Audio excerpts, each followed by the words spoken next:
Hello, Gen Genies. Before we get started, Rich and I want to let you in on some exciting updates for our Patreon subscribers. Patreon is a site where listeners can pledge a small monthly amount, either $5 or $10, to support the cost of bringing you your favorite podcast. All patrons get early access to new CutOff Jeans episodes before they're released to the public.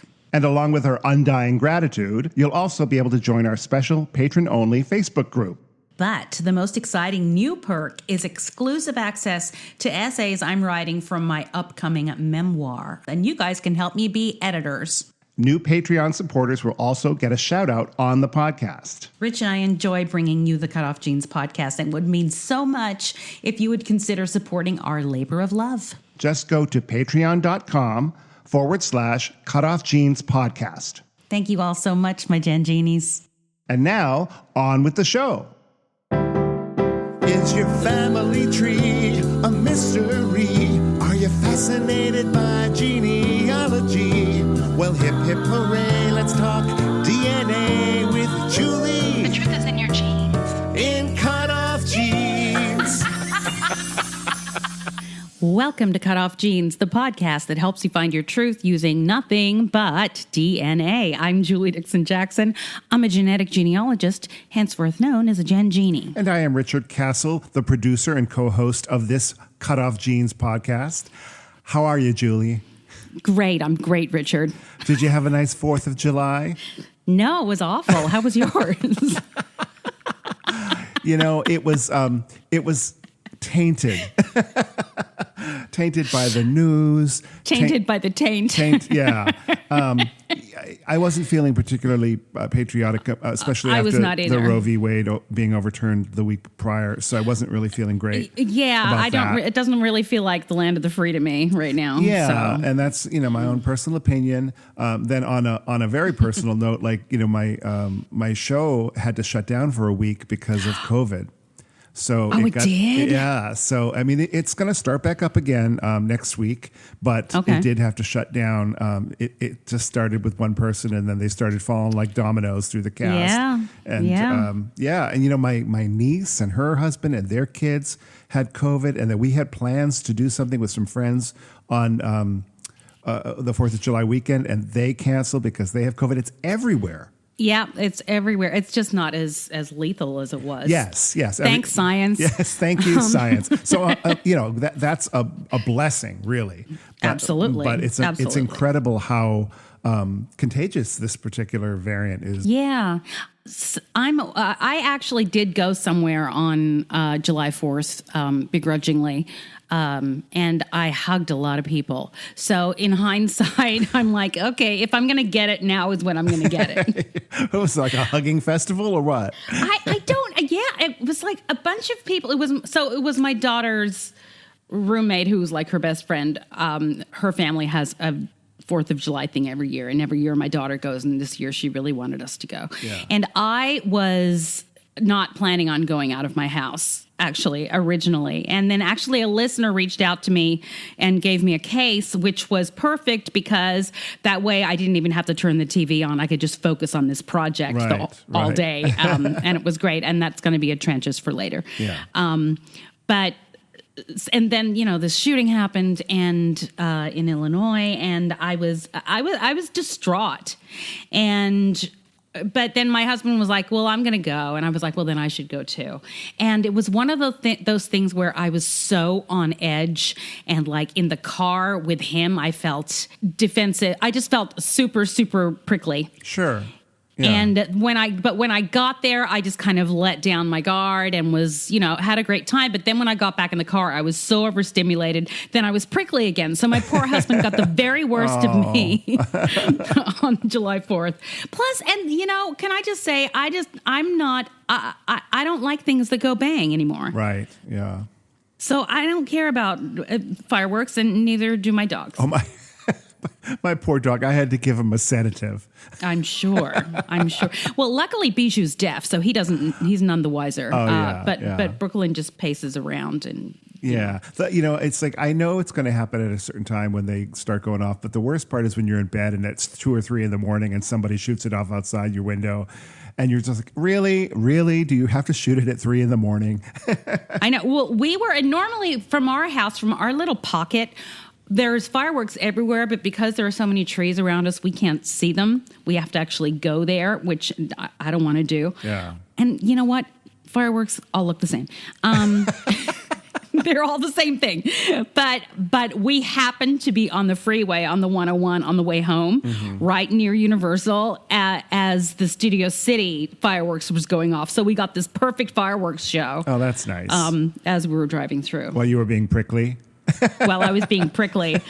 So I couldn't even say, ooh, because I'd just kind of lost my mind. Well, you know what? I think we've talked enough about July 4th and the most American of activities, having a mass shooting at a 4th of July parade. I am there. I do have one more thing to say. I know this is a hot button issue, but I'm going to put it out there. It is about guns. It's not about mental health. It's not about anything other than guns. That is the only difference between us and other countries. And if that makes you stop listening to me, so be it. But I am so tired of being told it isn't about guns. It's about mental health. Hear, hear. Now on to DNA. Okay, so I found this interesting story. So the first person recognized by a Spanish court as one of the country's stolen babies who were snatched from their mothers during the Franco dictatorship has found her biological family following a DNA test. But Inez Madrigal also found out that she wasn't stolen after all, but adopted. Oh. So if you know anything about General Franco of Spain during his dictatorship, actually, I'll just get to it in this so it's in order. But anyway, the court last year ruled that an elderly doctor stole her as a baby. Thanks to a DNA database in the U.S., 23andMe, Ms. Madrigal discovered a cousin who put her in touch with biological siblings. She is now 50, and she was a test case for the many infants taken illegally from their mothers.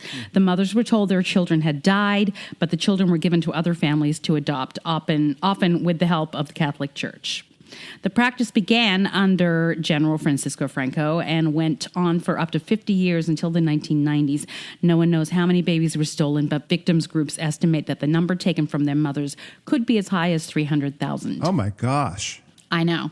The revelation that her mother willingly gave her up for adoption has now prompted prosecutors to reconsider the case, her case. So she was the test case, Well, they picked a bad case for a test case. Yeah, whoops. Yeah, exactly. I mean, talking the DNA once again exonerates them. Yeah. Last year, Inez Madrigal approached California-based genetic analysis company 23andMe and provided. I love that they say she approached the 23andMe. No, she didn't approach them. She didn't call them and say, "Hey, will you test my?" She bought a DNA test. Well, there you go. That's an approach. That's one approach. I'm thinking, but they're making it sound like it was like they had a meeting and they agreed to, everybody agreed. Whatever. She took a DNA test. Through that relative, she had a relative. Found a relative. Through that relative, she got in touch with her biological siblings. She found out that her biological mother had died in 2013, but that she had 3 brothers on her mother's side and an aunt. Their DNA matched, and the brothers revealed their mother had told them they had a sibling whom she had volunteered for adoption. They also have a sister in the U.S. For the first time, I have completed the puzzle that is my life, she told reporters. There's something I've never heard before. El Mundo also reported that one of Ms. Madrigal's brothers had sent her a Facebook message in 2015 because he was looking for the baby born June 1969, but she didn't see the message until this year, which happens all the time. Right. I still have messages in there that people are responding to 5 years later. Ms. Madrigal's adoptive mother, Inez Perez, told her when she was 18 that she was adopted, and when the stolen baby scandal emerged, she began looking into her own past.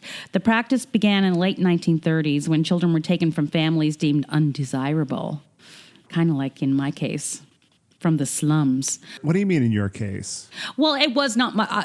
here's the thing. My family did not come from poverty, but the Methodist Babies Home. Remember, they used to advertise saving children from the slums or raising. Yeah, but I mean, it's not like your birth mother didn't give you up out of because of financial reasons, did she? Absolutely not. Yeah. Though, allow me to say, the majority of adoptions happen because the biological mother is not financially supported. Sure. And that's called coercion. Because what happens is that, because there are people all over, have we talked about this? There are people all over the internet advertising their GoFundMes to help them adopt a child. But if you have a GoFundMe because you're pregnant and need to support that child in order to keep that child, people will say you shouldn't have gotten pregnant if you couldn't afford it.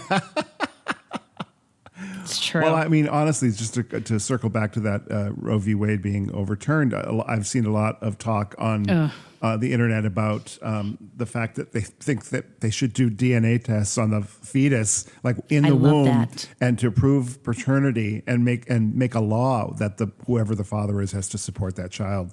I think that is a brilliant. I don't even know if that's a feasible thing. It's probably not ethical. However, I mean, I'm all for it. DNA testing at birth, everybody. Right. And we don't even have to have a database. Use genetic genealogists. Oh, there you go. Wait a minute. But, getting back to the Franco thing, honestly, I didn't know much about that dictatorship, honestly, because I remember on the old SNL, like from the 70s, they used to have a joke on the Weekend Update that the General Franco was still dead. And they would just, because there must have been some question about whether he was or not. I don't know. But I didn't know much about his dictatorship. And this thing about the stolen babies is fascinating. So yeah, well, the only reason I first heard of Franco, of course, when I did Evita. Yes. The first time I did Evita, because the only, everything I know from musicals. But yeah, there's a whole section about General Franco, who was, Eva Perón and her husband were dictators as well. And there's also a history of stolen babies in Argentina. That's a whole separate thing. Right. Stolen sons, I think is what it is. Wow. I'll get into that sometime. Anyway, going back to the Franco case. Inez Madrigal believed she had been abducted after she was born in 1969. Her adoptive mother told a judge that before she died that Eduardo Vela, a former gynecologist, had given Ms. Madrigal as a gift because she could not have children of her own. It's so nice to be given as a gift. I hope they put a bow on her. I'm sure they did. It's so Big awful. red one. I know, right? I know. Dr. Vela initially admitted signing her birth certificate stating that Ms. Perez and her husband were the biological parents. So that's where he went wrong. But when he went on trial in 2018, he said that the signature was not his. Oh. His clinic closed in 1982. What happens now? Dr. Vela was found by the court to have committed 3 crimes in relation to Ms. Madrigal, including faking Inez Madrigal's records, still a crime, and handing over a child without the consent of its parents. Also a crime, but that didn't happen. But he was acquitted after the court ruled that Ms. Madrigal had waited too long to file a complaint. Stupid. Oh, he was acquitted anyway. His acquittal prompted prosecutors to file an appeal to Spain's Supreme Court, and the case is still pending. Then this year, Ms. Madrigal told prosecutors that she had found her biological family, and prosecutors ordered their own DNA tests to check. They have now decided that the court's ruling that Dr. Vela had stolen a baby should no longer be considered valid. Well, he got away with it. They need to find a new test case, though, if they're going to try to find some of these Franco babies. Yeah, interesting, huh? So that is the story of the misnomered Franco baby. Wow, interesting. Yeah. What else you got? I got... Rhythm? Here's something. And music. Something I found this morning. This is, I don't know what to think about this. 2 women on TikTok are raising concerns that they might be half-siblings after 2 years of dating. Oh, dear. Being close to your partner's family is something many couples aspire to, but being related to them is a whole other problem. The women revealed their concerns in a viral video, and now internet users are going into a frenzy. The couple says that their mothers slept with the same man. TikTokers, Carly and Mercedes, posted a bunch of short clips on their TikTok account mentioning that they have been dating for 2 years now. However, they recently found out both of their mothers have a shared romantic history. Basically, they both slept with the same guy. Apparently, neither of them know who their father is, which is weird. Not weird, but actually common. But, they didn't know for sure, but they started wondering whether they were half siblings. Okay. Part of me thinks this might be a hoax. There's something weird here. Yes. And I don't know whether it's just me going, who the hell puts this on TikTok anyway? Oh, people will put everything on TikTok. The story behind it is, and of course I immediately went to their TikTok and now I'm following them. They very much look alike. They look like sisters. Their faces look almost identical to me, except their noses are a little bit different. But they're very similar body type. They look, you would absolutely, if they said they were sisters, you would absolutely believe it. And I have a feeling that maybe they took that and ran with it. Because that's what's going to get you the followers. That's called clout chasing. So I don't know. They've been dating for 2 years, and they're both from the same area, and they both don't know who their father is, and they look that much alike. Why would it now just have come up that their mothers dated the same guy around the same time?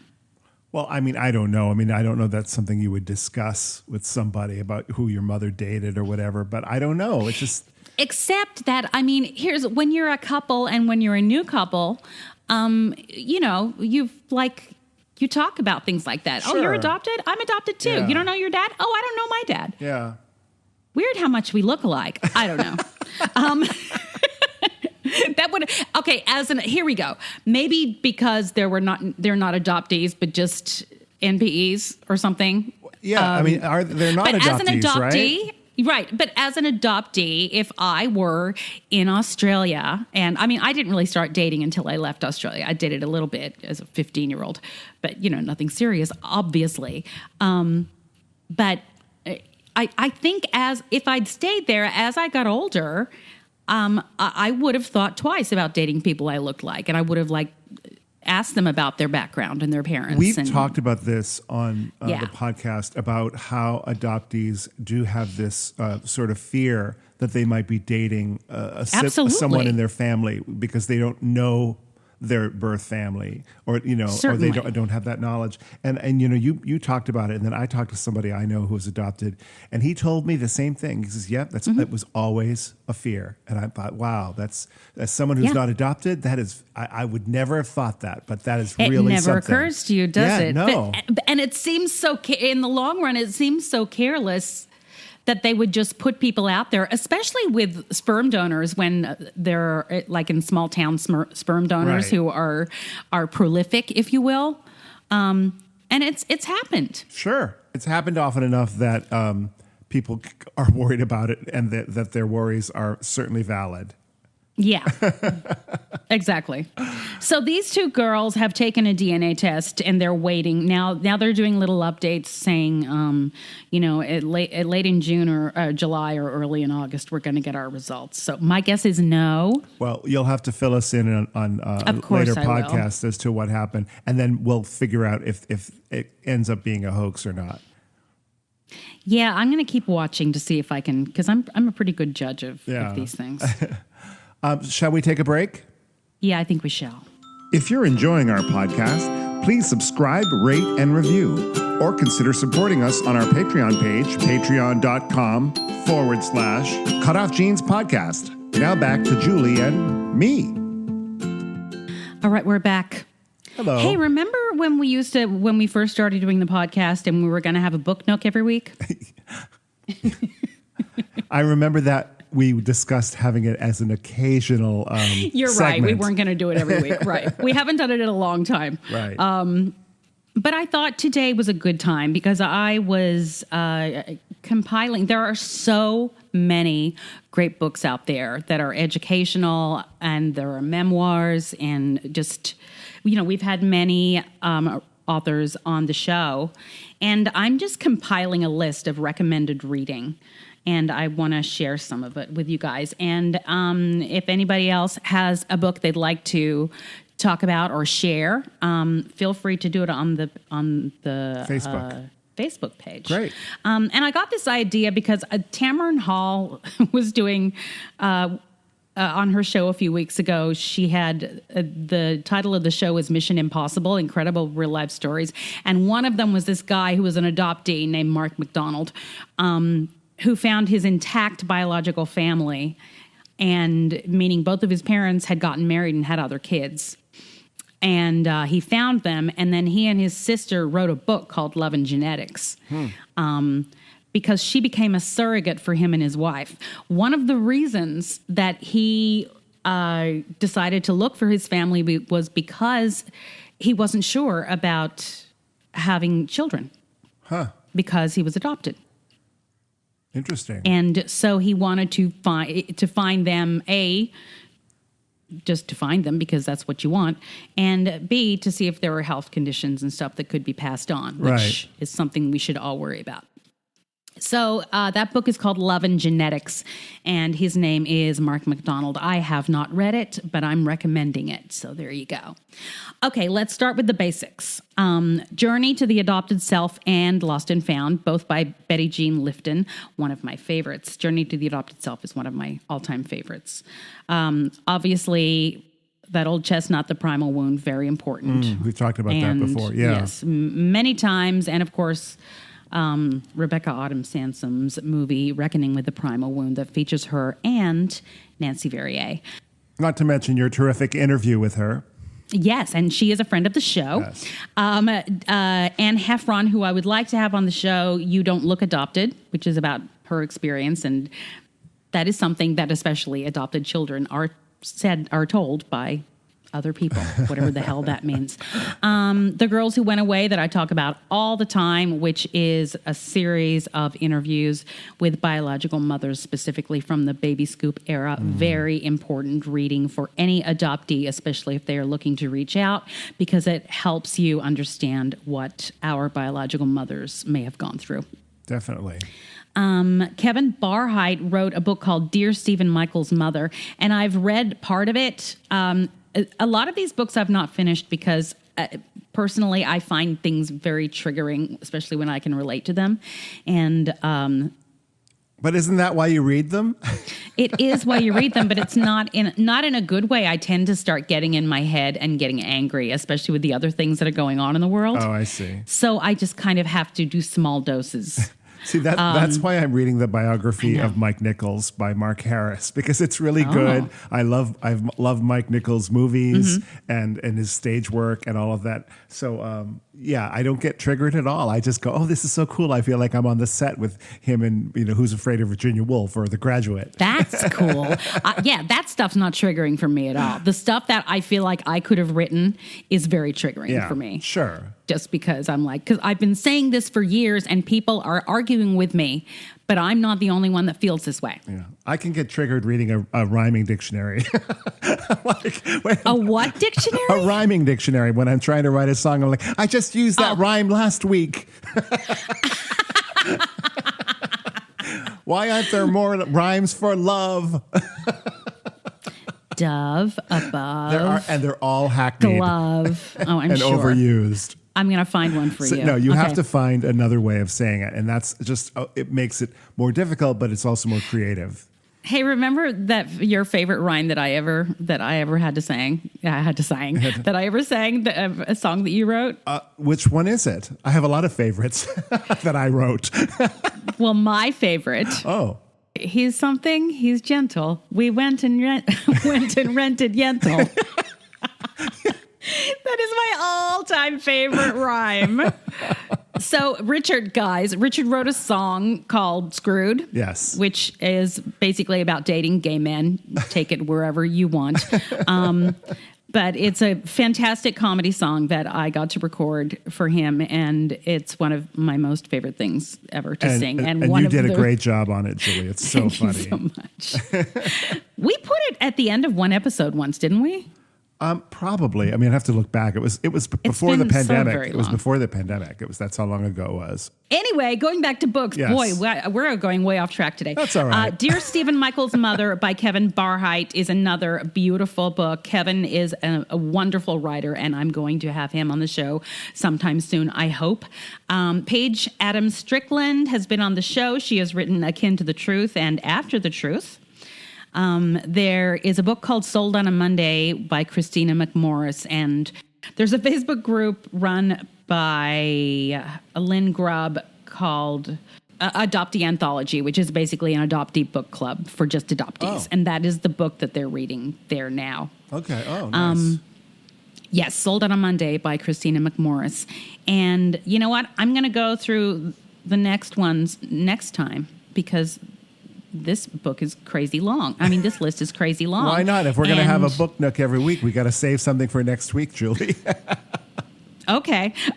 So I'm going to stop, except for the last one is going to be The Gathering Place by Emma Stevens, because Emma is is this week's Epic Odyssey. Oh, the interview. Great. And I am in the middle of The Gathering Place as we speak. Oh, nice. So we'll take a break, and then when we come back, I'll introduce you to Emma. Sounds good. Thank you for listening to CutOff Jeans with Julie Dixon Jackson and Richard Castle. You can support us by going to patreon.com/CutOff Jeans podcast. Now, back to the program. All right, as I very blatantly teased, this week's Epic Odyssey is Emma Stevens, author of The Gathering Place, which I'm reading right now. And let's just go into it. We'll see you on the other side. Hey, everybody. I have on the line author and adoptee Emma Stevens, who's agreed to speak to us today. Hi, Emma.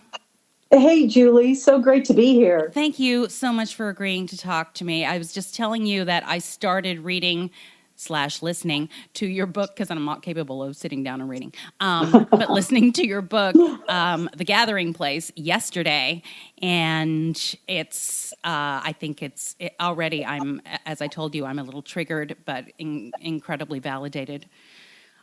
That's so great. Just that I've heard that it resonates and that it's relatable regardless of really if you're an adoptee or not. That's good. Yeah. That's really good. So I would like to, Lorraine, our friend Lorraine, who Yes. was our last Epic Odyssey, turned me on to you. And I think we'd already been Facebook friends before. We are. Yeah, I've certainly heard your name. But I'm really glad she brought you up because it really gave me a focus to really zoom in. And I would love to hear your story if you would like to relay it as best as you can or however you see fit. Yes, that just opens the whole gate, Sure doesn't does. it? Like, which direction do I go? Yeah, so I would say start at the very beginning. That's a very good place Yeah. to start. Well, okay, then I'll borrow from others of where I'll start with I'm a 60s baby scoop adoption, where adoptive parents' mind thought that I was a blank slate. And, they pretty much thought that because that's what they were told. Yep. And there was a lot they didn't know about taking two foreign babies. I had a brother, 2.5 years older, and he was adopted from the same agency, but from a different family. Mm-hmm. And we were about as different as night and day. Yep.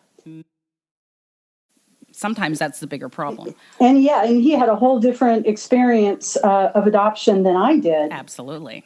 He saw things differently, which is not good or bad. It's just that he never, until he died, never would admit that adoption had anything to do with addictions, failed relationships, just all of the above. Mm-hmm. So it was really tough in those early years. It was a toxic environment of where I was taught to not take up too much space, had the kind of the fear of, you're going to go to a school for wayward girls and you'll be just like your birth mother.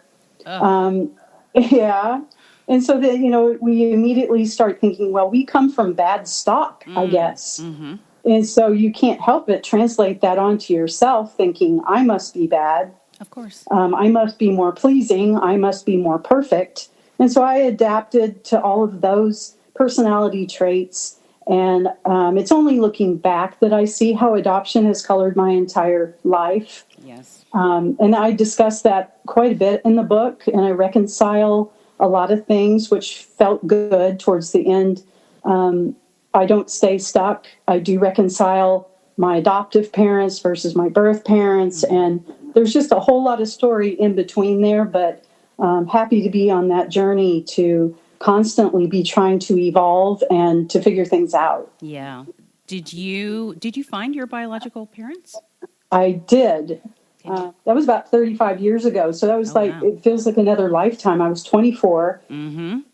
And I knew innately that was my purpose in life, was to find my biologicals. Mm-hmm. And I did everything but move a mountain in order to find them. And I went to some pretty drastic measures in order to get my birth certificate and to find my adoption file. Yep. Actually did find her. And the thing is, adoptees need to remember expectations when they go into a reunion. Mm-hmm. And it may not be what you think you're going to find. Right. I had this fantasy all my life that my birth mother was most likely Samantha from Bewitched. Oh, yeah. I remember hearing that. Okay. Yeah. And that's not what I found, Julie. Right. That wasn't what I found at all. Yeah. In fact, I kept looking at the whole situation thinking, I must have made a mistake. This just can't be right. Can you go into a little bit about how you... Ooh, well... without giving away a whole bunch. Don't give away too much, but I mean, there's plenty, I'm sure. I found a signature of hers. Oh. And it was her, she used a fictitious name throughout the entire pregnancy at the maternity ward. Okay. And I come around to find her real signature with her real name, but I can't read it. There was no reading it. So I had to go to a graphologist. Oh, wow. A handwriting analysis person, and only through that was I able to really get her name. So how did you find this sample of her signature? Okay, well, now we're getting we're getting close to me telling you the whole story. Okay. I had to get my adoption file. I had to get my hands on that, okay, and I knew there was only one way. Which was breaking into the adoption agency and taking what was mine. What? I did. I had a boyfriend that helped.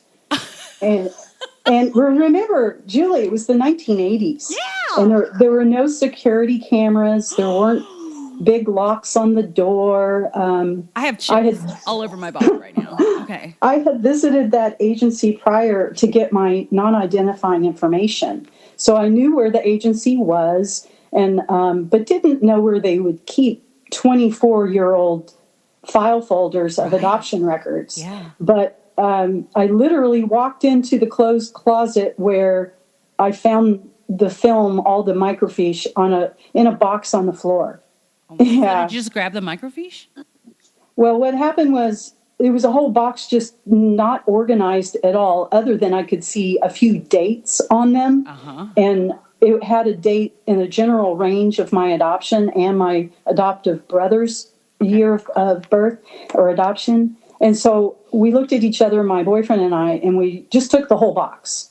We didn't even think. We just grabbed it, ran out of there and shut the door, ran to the nearest library and copied all of once I found my brother's adoptive record on the film, and then I came to mine, just kept copying it and paying all these quarters you have to put into the machine. And at that point, we think for sure the police are going to be waiting for us outside. Oh, my gosh. And we're hyperventilating, sweating, and just holding our heads going, can't believe we're doing this. It was just an out-of-body experience. I love this so much. Okay. So when we get to the car and there are no police and there are no flashing lights, I look at him and I say, we have to go break back in and take this box back. Right. I can't keep these because it has everyone else's adoption records on it too. Exactly. So we did. And it was much easier the second time because the door was already broken into. No police were there again. There were no sirens. walk in, put it right back where we found it, and slipped right back out. And that's the last I've heard of that of that adoption agency. Okay, did you wear gloves? Oh man, the gloves, the hat, You the black were a clothes, total cat burglar. the flashlights, Oh my everything. gosh. Yeah, it was. I couldn't believe, and Julie, that's not me. That's not my personality, but it was in that moment. Yes, you have to. It's a desperation thing, and it's like, who is it hurting? It's something that is my right to know, and if they won't give it to me, I have to take things into my own hands. Mm-hmm. Yeah. Yes, I felt very justified in doing so. Yes, and I couldn't imagine being arrested for stealing my own adoption file. Yeah. Oh, wouldn't that be interesting? I know. What an interesting case that would be. I know. Oh. So why did you do what you did? Oh, well, I just needed to know about my birth. Yeah, I just needed to know who I was. Hi. Yeah, is there a problem with that? So you had all this microfiche, and how long did it take you to get to it? Well, as far as the copying it at the library, they were closing. So I think we spent about 2 hours full of just copying page after page after page. And so, yeah, I think it was about an hour and a half to 2 hours, and then returned the box. And I didn't even look through everything until I got home. Sure. I was in a different town, so had to go back home and sat in my apartment on the floor, spread everything out on the floor, and just looked at everything and tried to absorb everything that I was looking at. But obviously I went to the letter that my birth mother had written to the agency after she relinquished me.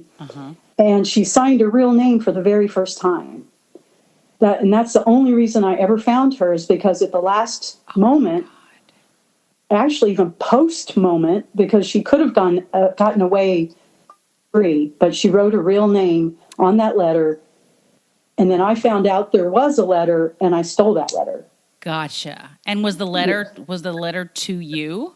No. Oh, it was to the adoption agency. It mentions me, but it's not really, hey, little dear one, I want you to know I loved you so much.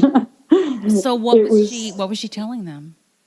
Well, she did tell them in a third party kind of way that she hopes that I know, that what she did was a hard decision, and that God's going to guide everyone's hand to take me where I should go. And it just felt very removed.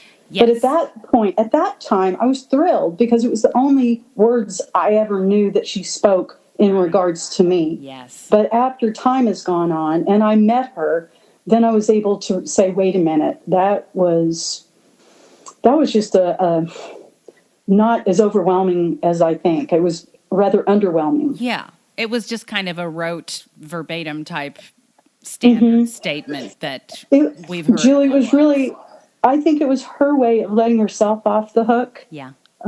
And so she could have closure and move on. But never did she say, I want to make sure that my daughter, once she's grown, 18, whatever, I want to make sure she gets something of my words. It was nothing like that. I just tripped over this information. That's amazing. Yeah. You went to what did you call it? A graphologist. Which is like a handwriting expert. A handwriting expert. Okay. Yeah. They had the rest of the body of the letter, even though they couldn't, look at her signature and know right off, but they were able to analyze the other letters in the body of the letter. Gotcha. And have a good guesstimate of what it was. Okay. And was it her first and last name? It was spot on. Yeah, it was correct. Wow. Yeah, there was still more searching after that, because even though I had a name, as you know, that doesn't mean you find the person.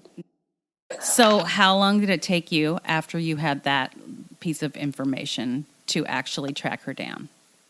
The graphologist took maybe a month, I guess I would say. And I had to pay them off a little bit at a time, because they're very expensive. Wow, I never even thought of that. They are. Interesting. So at that point, when I did find her name, then I had to start thinking, okay, where do I go from here? And this was in the late 80s? Yeah, no social media. Yeah, I literally called, my mother was in Australia, so I literally called Yeah. internationally, like the Whoa. operator for the town that I knew she was from. And that's when there was long distance. Yeah. Okay. I think I discovered the next step was discovering the town she was from. Yep. And honestly, right now I'm blanking on how I found that town.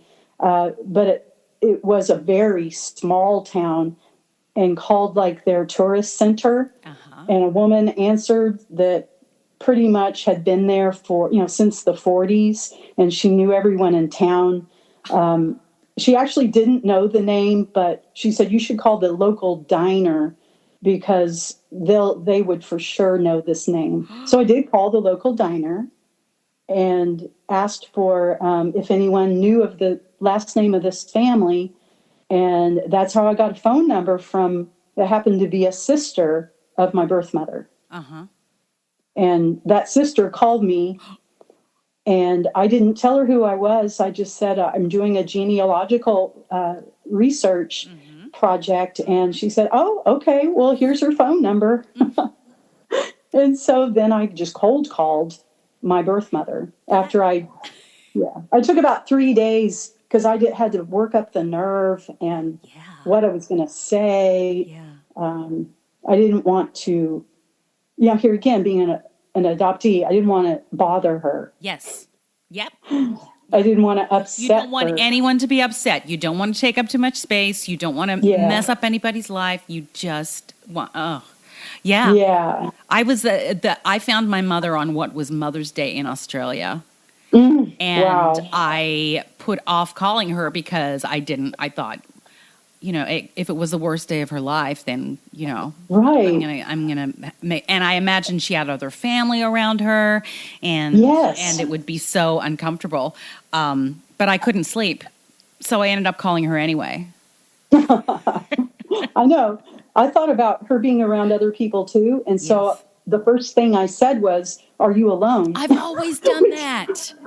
Which probably sounded kind of ominous. Yeah. What the hell are you talking about? Right. Yeah. I always start a phone call as to saying, I have something that may be private to talk to you about. Yeah. Would you care to go somewhere more private if you're surrounded by people? I've always done that. Yes, I did that. Yes. And she thought that sounded a little suspicious. And she said, what is this pertaining to? What is this all about? Uh-huh. So then I came out with it, giving my birth date and the birthplace. And the next thing I heard was just crying. Yeah. And so I knew bingo. Yeah. So her sister hadn't called her and said, I just gave somebody your phone number? I really don't remember. Okay. That's interesting. I don't know. But even if she had, they wouldn't have known what it was about. I always get anxious when I'm talking to a biological parent. I'm imagining what their mind is doing, like when it's going to hit them, and how hard it's going to hit them, and what their reaction is going to be. Because I've been hung up on a few times. But I'm sorry for that aside. But it's amazing how similar our stories are. That's how we did it in the 80s. I know. We just, what I say? I threw spitballs at a wall to see what would stick. Yep.